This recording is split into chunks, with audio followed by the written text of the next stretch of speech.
I remember the day my dreams began to feel more like weights than wings. It was a rainy Thursday afternoon, and I was sitting alone in a near-empty cafe with my laptop open and a blank document staring back at me. I had quit my job 6 months earlier to launch my own marketing startup. At the time, I was bursting with passion and plans. But now, with dwindling savings, unanswered emails, and a heart that felt like it was dragging through mud, I began to doubt everything.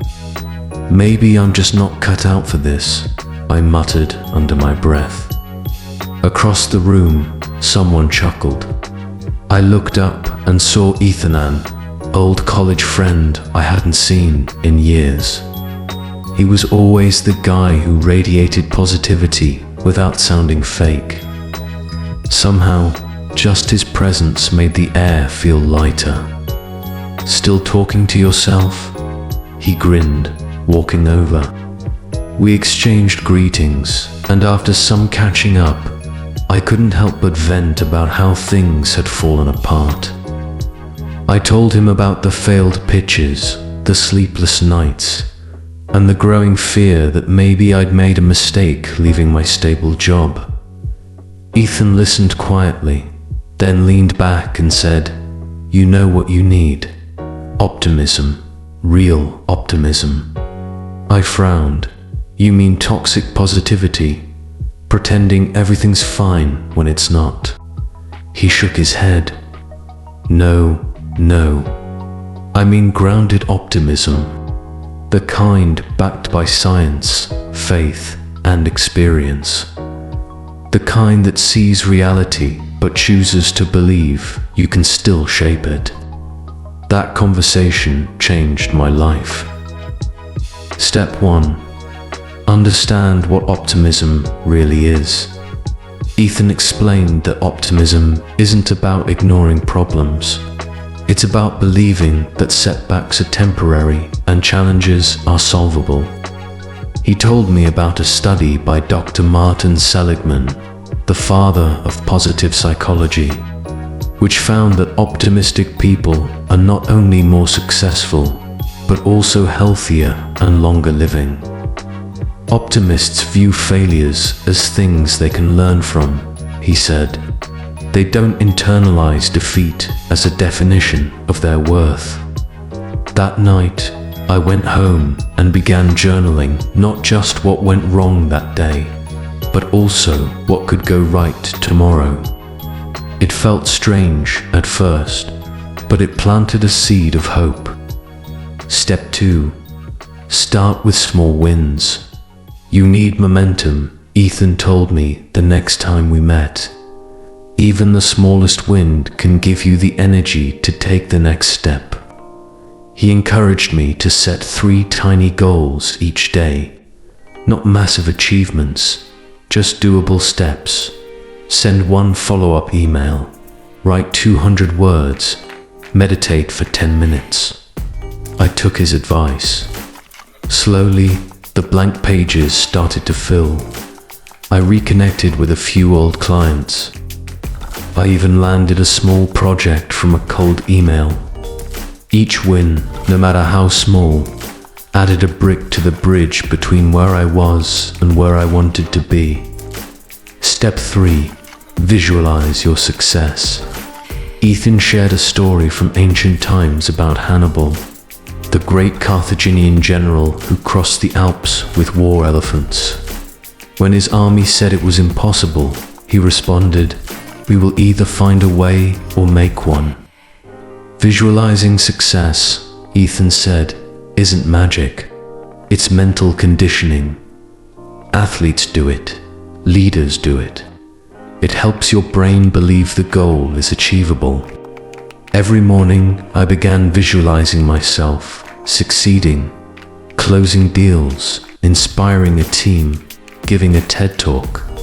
These images started to shape my decisions. I dressed sharper. I spoke with more confidence. People noticed. Step 4. Surround yourself with the right voices. Your environment feeds your mindset. Ethan said. If you're around pessimists all the time, you'll start to mirror them. He was right. I had been spending too much time on social media, comparing myself to others, absorbing their complaints and negativity. I started curating my digital space. I followed entrepreneurs who shared their struggles and wins honestly. I joined a mastermind group of small business owners who supported each other. I also began weekly check-ins with Ethan. With the right voices around me, my inner voice began to change too. Step 5.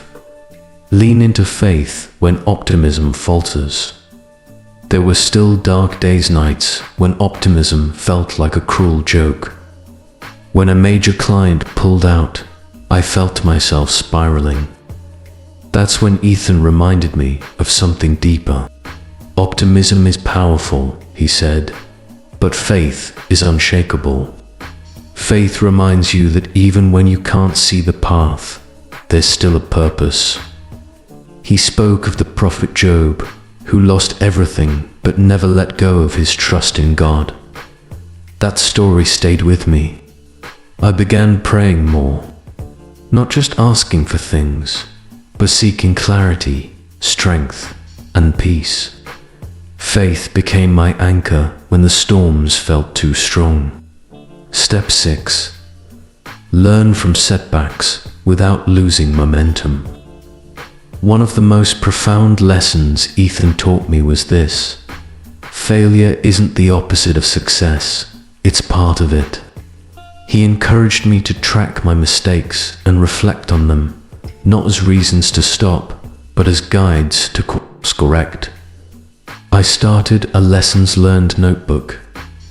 Every time something didn't go as planned, I'd write down what I could learn from it. At first, it was uncomfortable, but over time, it gave me clarity, resilience, and surprising insights. Some of my best strategies came from failures I once wanted to forget. Understanding that setbacks are not personal, but practical, helped me move forward without the burden of shame. Step 7. Turn your growth into contribution. Months passed. My business began to grow steadily. I hired a small team. We launched our first major campaign. Things weren't perfect, but I had changed. Ethan and I met again, this time over celebratory coffee. You look different, he said. I feel different, I smiled. Lighter, stronger. He nodded. Then it's time to give it back.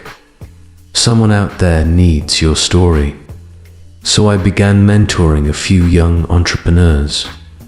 I shared not just my successes, but my fears, failures, and what optimism taught me. It felt like lighting candles in the darkness for others, just as Ethan had done for me. The ripple effect. What began as a simple shift in perspective became a life transformation. Optimism didn't just help me succeed, made me more resilient, more connected, and more compassionate. Through my business, we started a campaign promoting mental wellness for freelancers and small business owners. The impact grew beyond profits. We were building a community. It all started with one conversation in a café. If you're standing at the edge of giving up, if your dreams feel more like burdens than blessings, I want you to remember this. Optimism isn't about being naive. It's about choosing to believe that even in the face of uncertainty, your effort matters, your story matters, and your future is worth fighting for. Start small. Visualize your next step. Surround yourself with faith and fuel. And when you rise, help someone else rise too. Because optimism, when shared, becomes unstoppable. That's not just how we succeed.